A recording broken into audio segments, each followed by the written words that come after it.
Hello everyone and welcome back.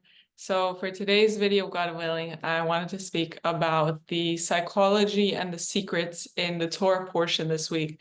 It is very, very powerful and mind-blowing, actually what we're going to learn, and I'm very excited to share it with you.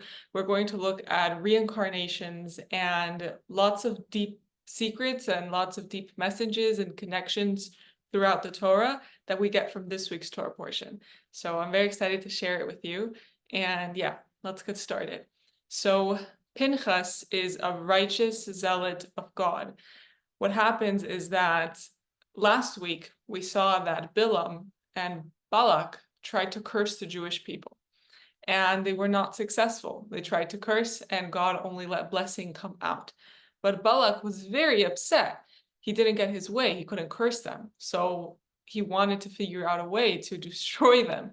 So Bilam told Balak, the only way you destroy them is if you get them to sin.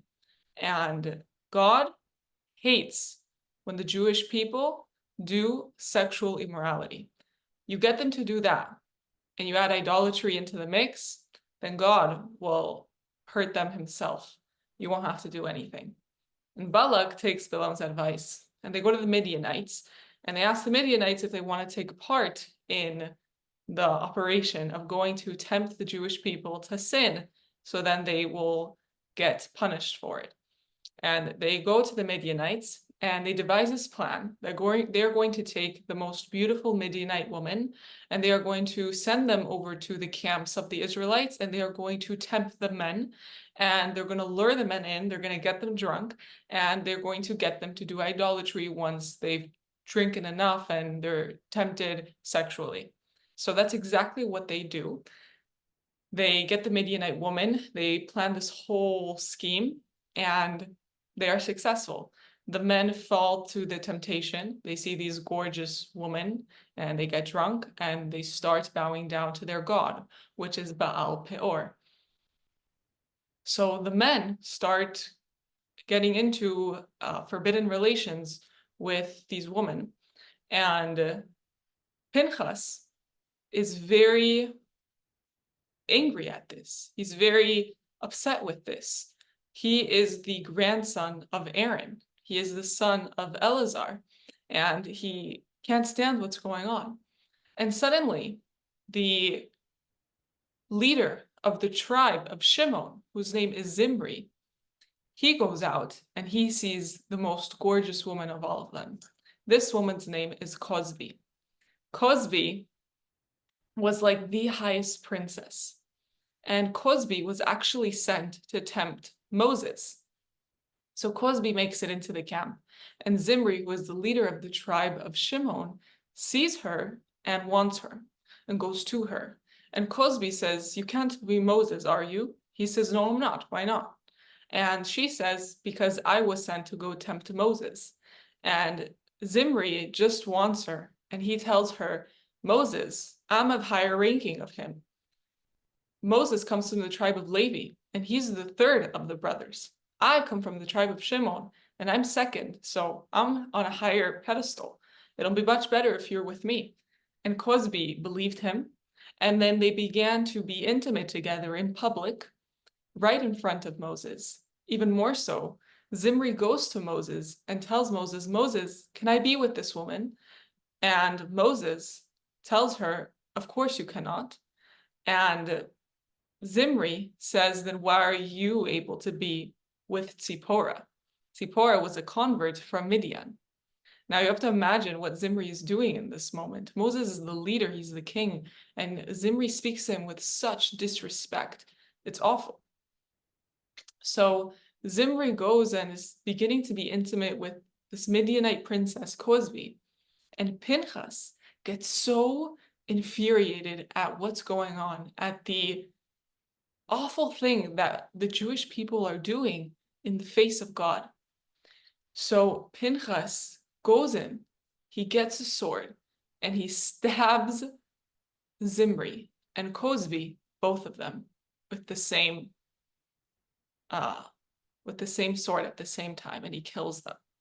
And as this whole thing was happening, that the Jewish men were falling to the temptation of the Midianite woman, and they were getting drunk, and they were bowing down to their god Baal Peor, a huge plague fell upon the Jewish people, where thousands and thousands were dying.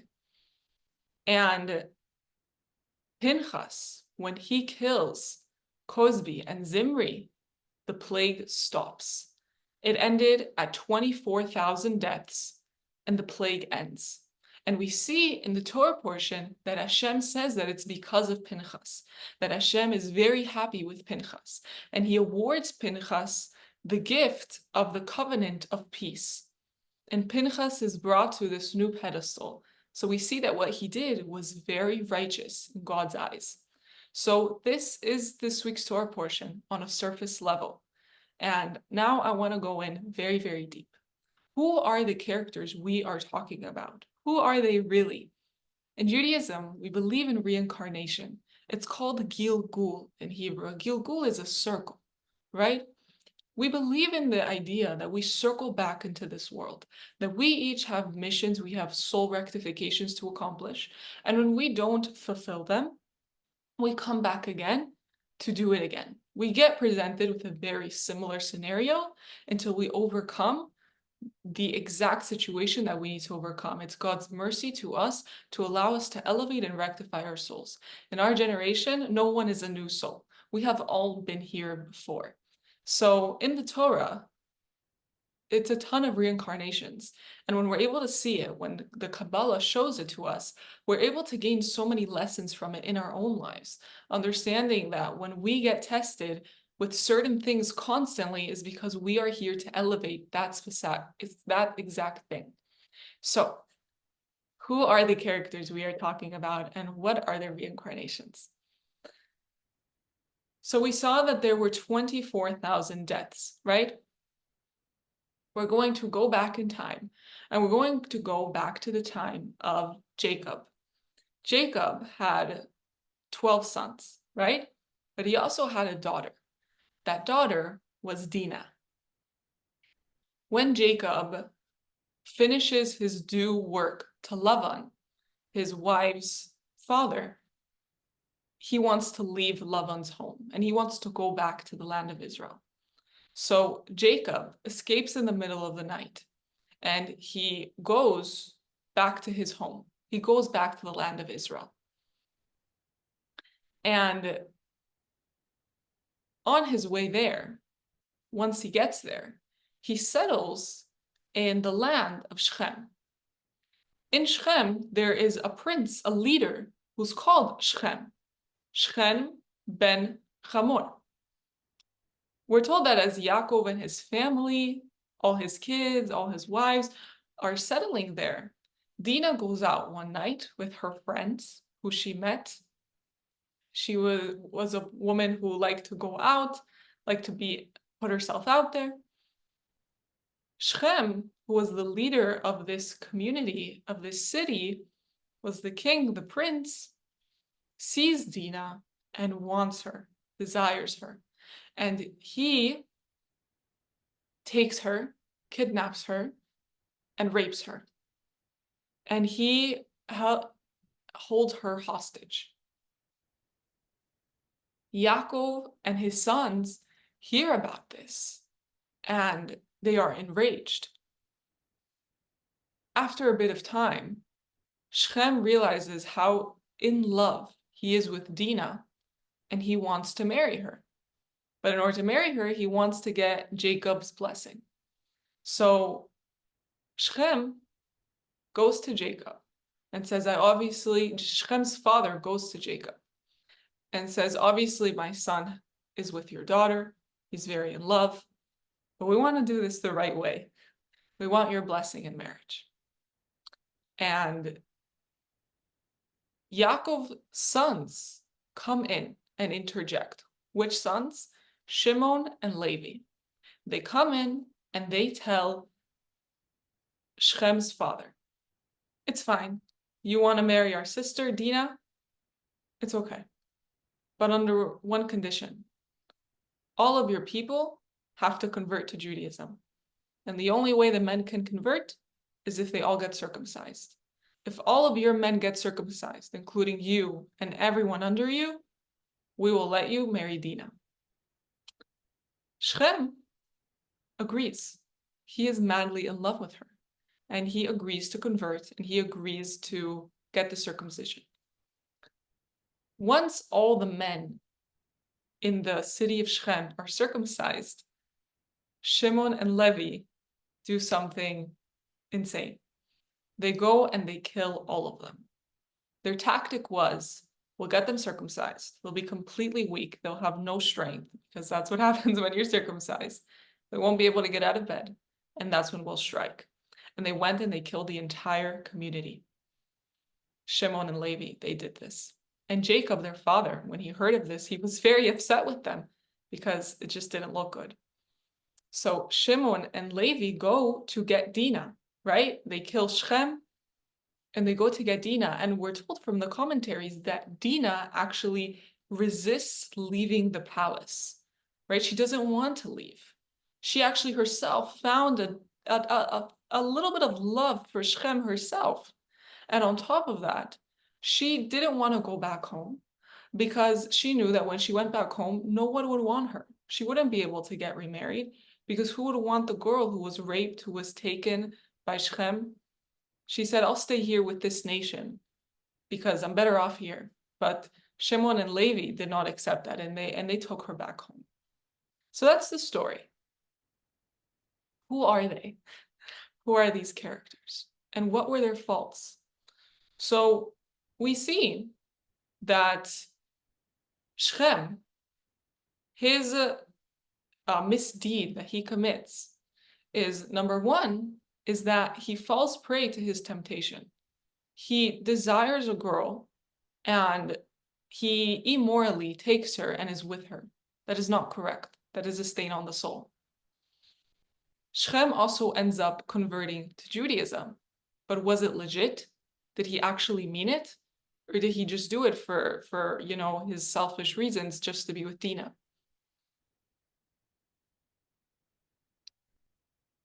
Dinah also makes a mistake. What does she do? Number one is that she puts herself out there at night in a way that's very temptatious for a man. Number two is that when saved to go back to her people, to the Israelites, she says no. She wants to stay with the other nation, which is wrong. It's a gift to be an Israelite. You should never want to leave who you are, no matter what. And Shimon and Levi kill all the people of Shem. How many people do they kill? 24,000. This is alluded to in the verses of this whole story. There are 24 alephs. An aleph is alluding to 1,000. So 24 times 1,000 is 24,000. Our commentaries tell us that there were 24,000 men who died of Shem's people that Shimon and Levi killed. So we see the mistakes. And now we're going to go back to our original story. Cozbi, Zimri, 24,000 deaths. Zimri, who is the prince of Shimon, he is the leader of the tribe of Shimon. He is a reincarnation of Shem. How so? Zimri again is tempted with the same exact thing. He sees a woman who he is not allowed to be with, and he is with her, inappropriately, immorally. He's tempted with the same sin, and he does it again. And we see from the past life that he ended up converting to Judaism. So in this new life, he enters in as a born Jew. And how does he come in this new life as Zimri? He's a prince.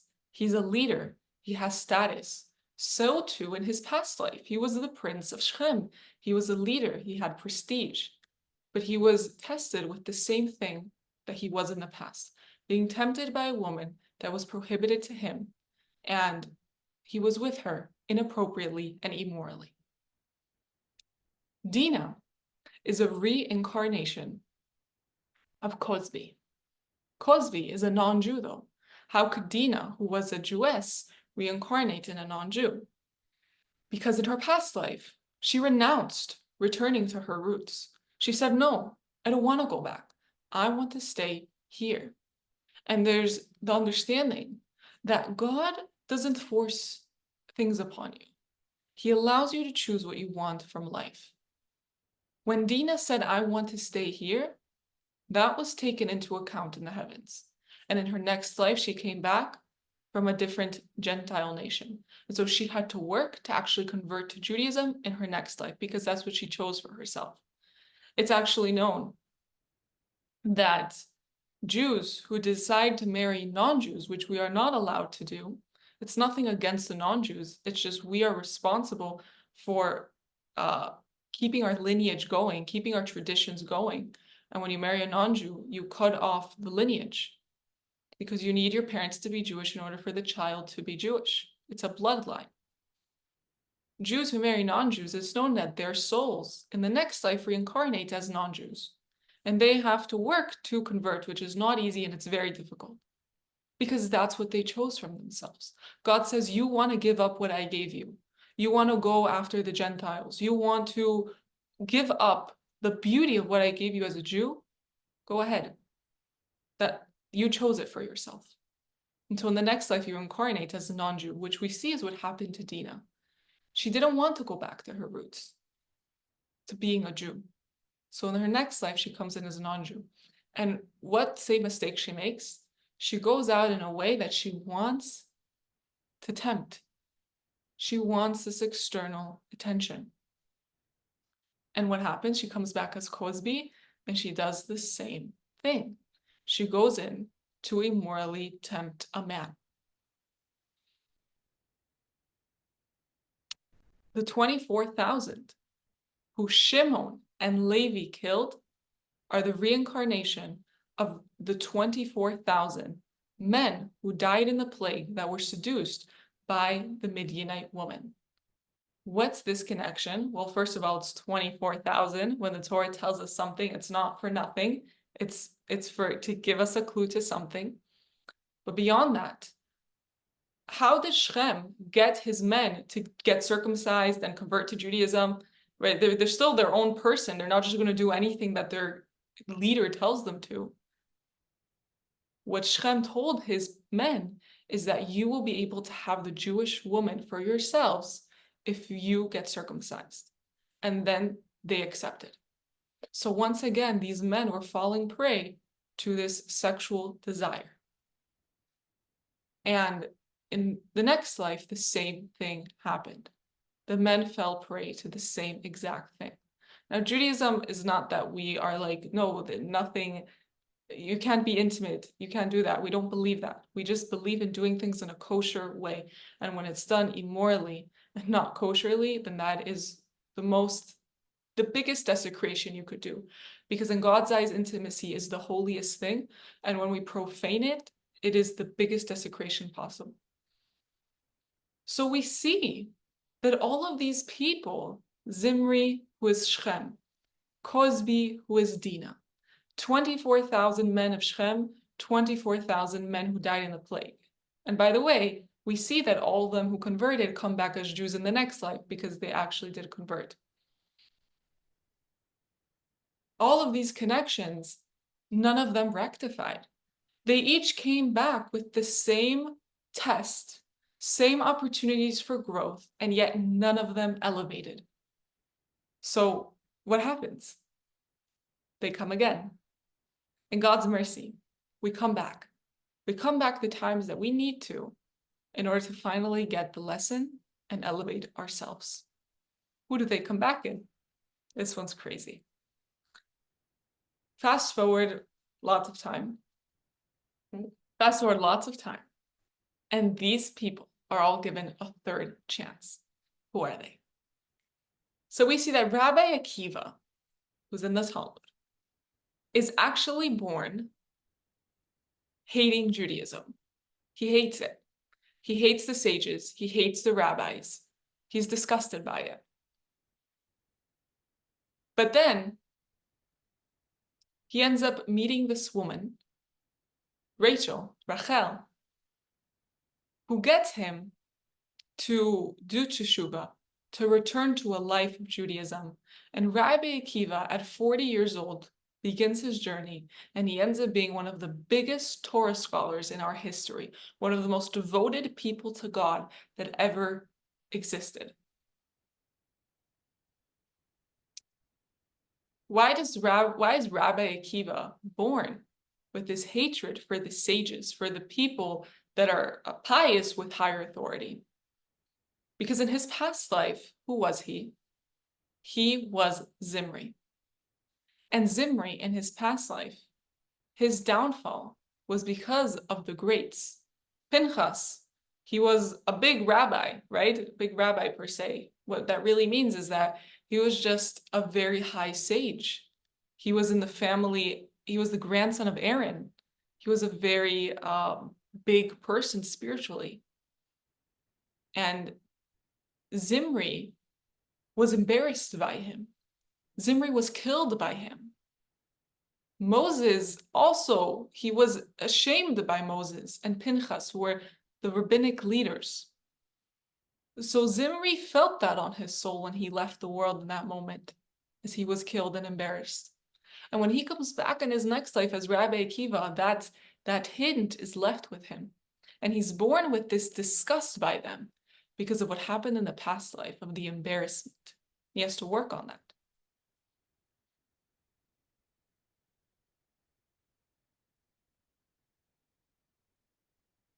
Shem, Zimri, both of their downfalls was because of a woman. Shem is tempted by Dinah, and he falls. Zimri is tempted by Cosby, and he falls. Rabbi Akiva, however, changes the narrative this time. And the woman in his life actually raises him up. He went from being a nobody, poor, had nothing, was ignorant, didn't know anything, a shepherd's boy, until a rich, wealthy, smart, beautiful woman came into his life and said, I see potential in you, and I want you. And she gave up everything to make him great, because she saw his greatness to come. What's the difference that happens in this time? Rabbi Akiva's soul, who is Zimri, who is Shem. This time, the woman makes him great instead of being his downfall. But there's more to it. Rabbi Akiva becomes this great sage, and he acquires how many students? If you grew up knowing these stories, you know the answer. 24,000 students Rabbi Akiva had. And what happens to them? They all die in a plague.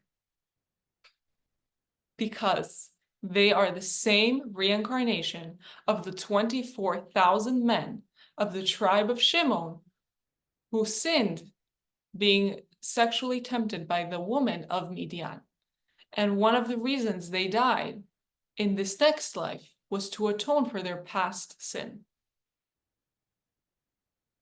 And them dying is a rectification.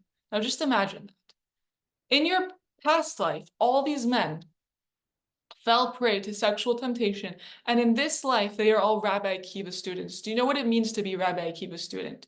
It means that you are one of the greatest people who ever lived.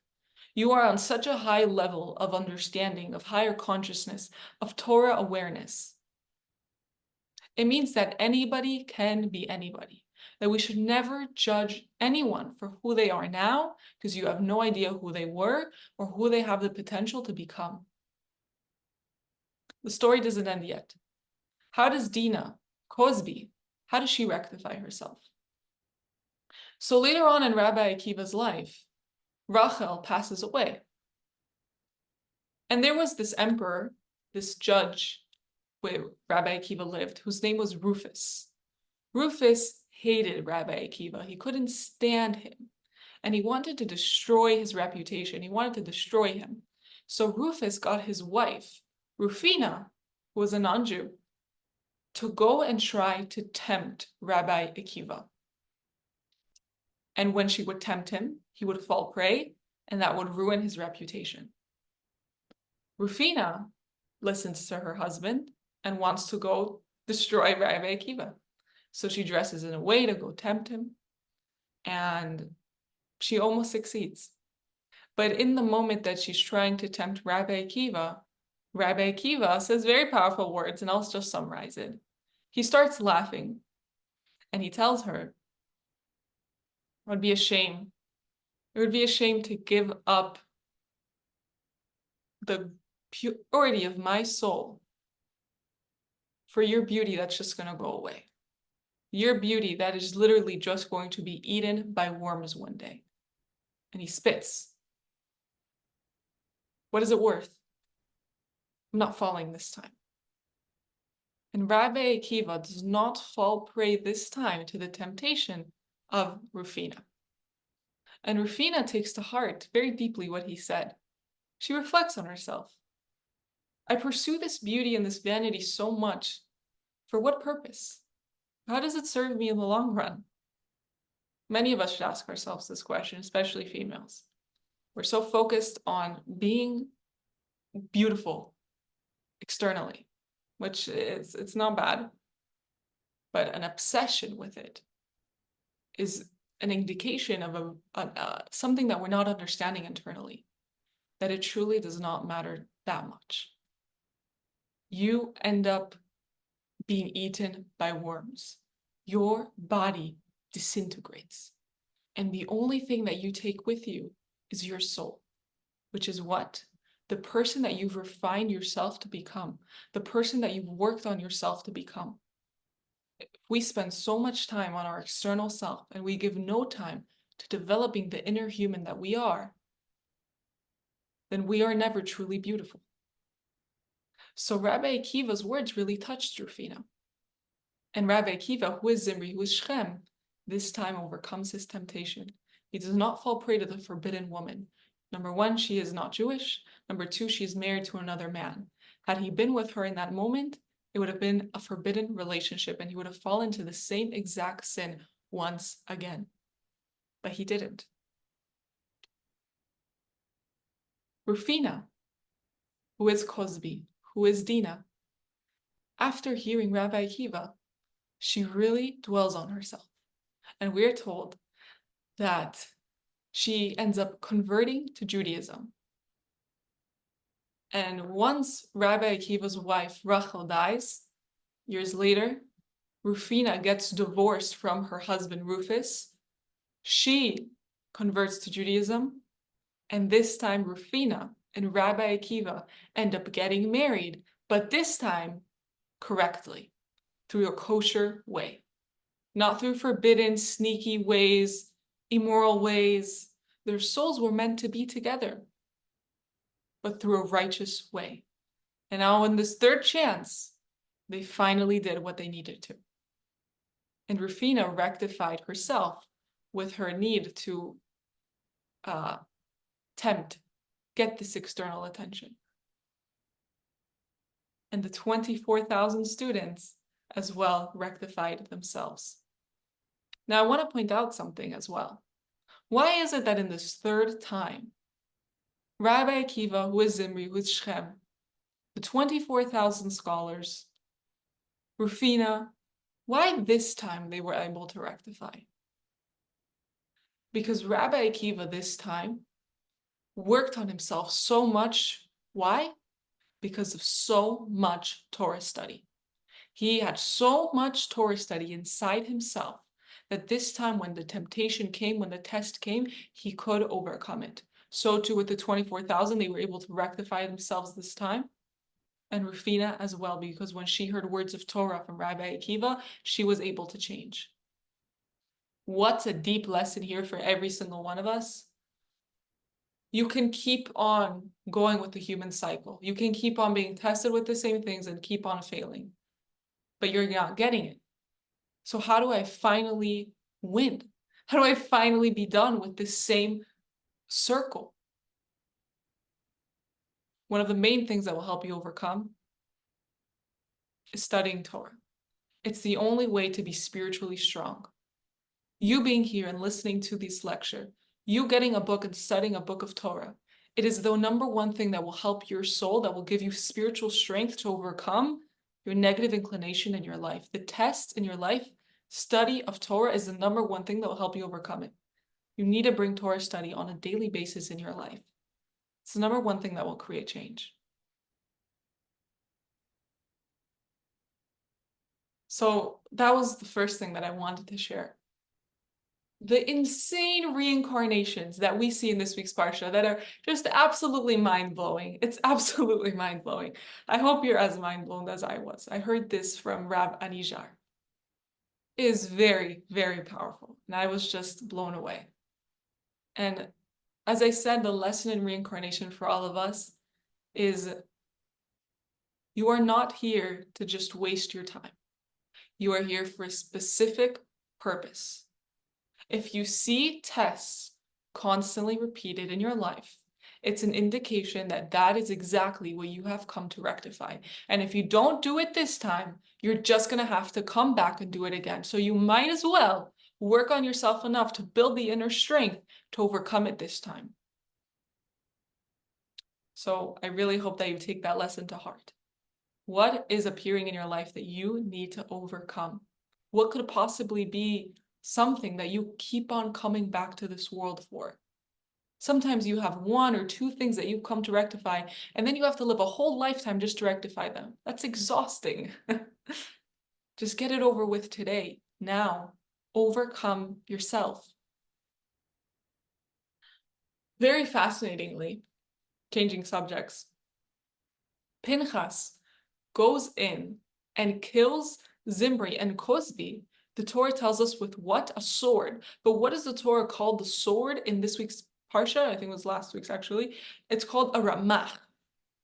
Resh mem chet. A ramach. This is the only time this word is used in the Torah. And it's very unusual to use it for a sword. So why is it used? Why this word, this Hebrew word, as a sword? Ramach. Pinchas gets the ramach and stabs both of them and kills both of them. It's a very deep, actually. So ramach in Hebrew, which is the sword in this situation, has a numerical value of 248. 248 is the same numerical value as the 248 positive mitzvot that we have to do as Jewish people. When Pinchas got that sword and stabbed them, he tapped into the 248 powers of his soul. Because each mitzvah is connected to a part of your soul. And he actualized himself, reached such big levels of soul consciousness, and killed them.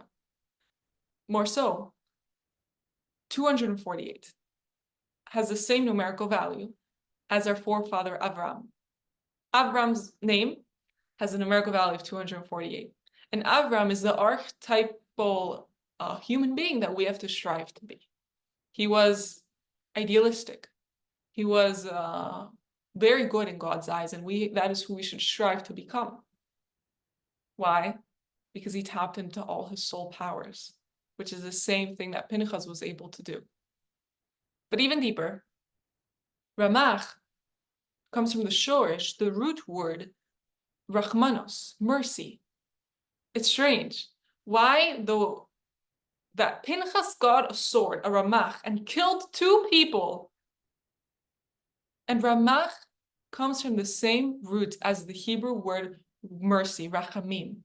How is that merciful on a logical level? To kill two people, how is that merciful? It's actually the most merciful thing. Because to have mercy on evil is evil. But to put an end to evil, to wickedness, is the most merciful thing that you could do. What Pinchas did was absolute greatness. And it takes strong character and a powerful soul to do something like that. To see people doing something wrong and say something about it. Most people don't have the courage. The majority of humanity is bystanders. Most people will look around and see other people suffer, other people meet injustice, and say nothing. because they don't want to get involved. They don't want to get into any problems. Pinchas was not like that. Pinchas saw an issue, an injustice, a wronging towards God, and he said, I will not stand by and do nothing. But it's important to understand this concept that we should never have mercy on evil. And evil is those things that are antithesis to the values of God. Never have mercy on evil. With the current war, there's a lot of talk about peace. Peace. Do you really think there can be peace while both sides live, coexist? It's been tried for too long, and it's only proven that it cannot work. Because to have mercy on evil, to negotiate with evil, will never work. It only leads to more evil. To negotiate with evil is evil. Because all you create is more destruction and more chaos. The biggest way to have mercy on evil is to destroy it. You put an end to it.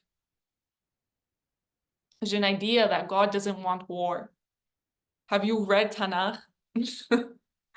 If you read Tanakh, Chumash, Navi, and Ketuvim, God wants war when it's for a righteous cause. It says in the Torah that God is Ish Milchama, a man of war. War is good when it's for a good purpose, when it's to destroy evil. So I think that's everything that I wanted to share. There's a lot more to this week's Parsha, but if not, I'm just going to bombard you with too much random information.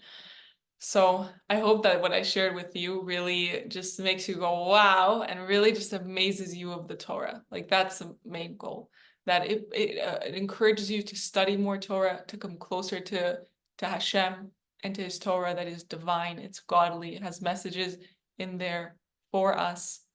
So let me know what you thought. Leave a comment down below. And if you have any questions, feel free. And yeah. Looking forward to seeing you guys next week. And yeah, all the best to every single one of you.